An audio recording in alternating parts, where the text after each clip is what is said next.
Historia inaandikwa pale kizazi kipya kinapopewa dhamana ya kuongoza. Na leo niko hapa skuli ya Chunga, msingi na maandalizi. Na hii ni Shukuru Media. Demokrasia ni msingi wa utawala bora, na utawala bora lazima uzingatie misingi ya kidemokrasia. Na leo hii wanafunzi wa shule ya Chunga wametuonyesha demokrasia kwa kutuchagulia kiongozi mpya katika shule hiyo. Na hapa mbele ya Mwenyezi Mungu na hadhara hii kwamba nitaitumikia kwa uaminifu na uadilifu serikali ya wanafunzi na msingi ya maandalizi Chunga. Nitaheshimu sheria, kanuni na taratibu za skuli. Nitashirikiana na walimu, viongozi wenzangu na wanafunzi wote, umoja na nidhamu. Mwenyezi Mungu nisaidie. Tukawasikilize walimu na baadhi ya wanafunzi wanalizungumziaje zoezi hili la kuchaguliwa kwa rais mpya katika skuli hiyo.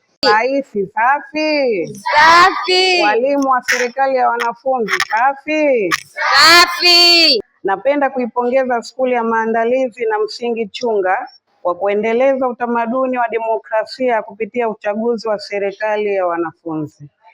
Serikali ya wanafunzi na darasa la vitendo la kujifunza uongozi, uwajibikaji na uzalendo. Viongozi wanaochaguliwa leo ni viongozi wa taifa la kesho.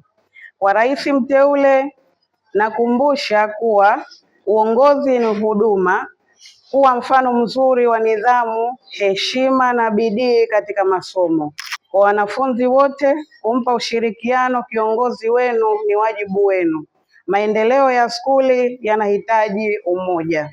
Ninatamka rasmi kuwa rais wa serikali ya wanafunzi ameapishwa na kuanza majukumu yake. Asanteni sana. Skuli ndiyo msingi wa kila kitu kwa mwanafunzi, kwa kuweza kufanikiwa au kutofanikiwa.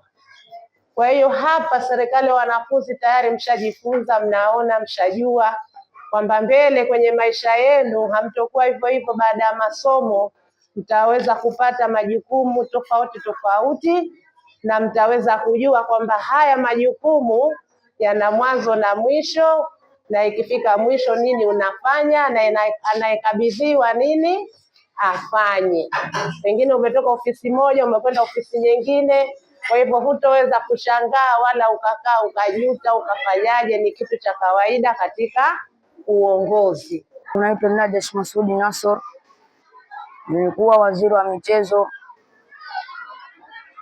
na tulikuwa tukifanya mshikamano na juhudi kubwa kabla ya rais mpya wa sasa, na mpaka sasa hivi tulipofikia tumemkabidhi rais mpya ili kuendeleza mashikamano na umoja. Kwa majina naitwa Rahma Malifaki, rais mstaafu wa serikali ya wanafunzi. Hivi sasa nimemkaribisha rais mpya ambaye nimemkaribisha kwa salama na amani na kumpa ushirikiano pamoja na walimu na wanafunzi wengine. Ni shule ya msingi na maandalizi Chunga. Mimi ni Cecilia Atanas.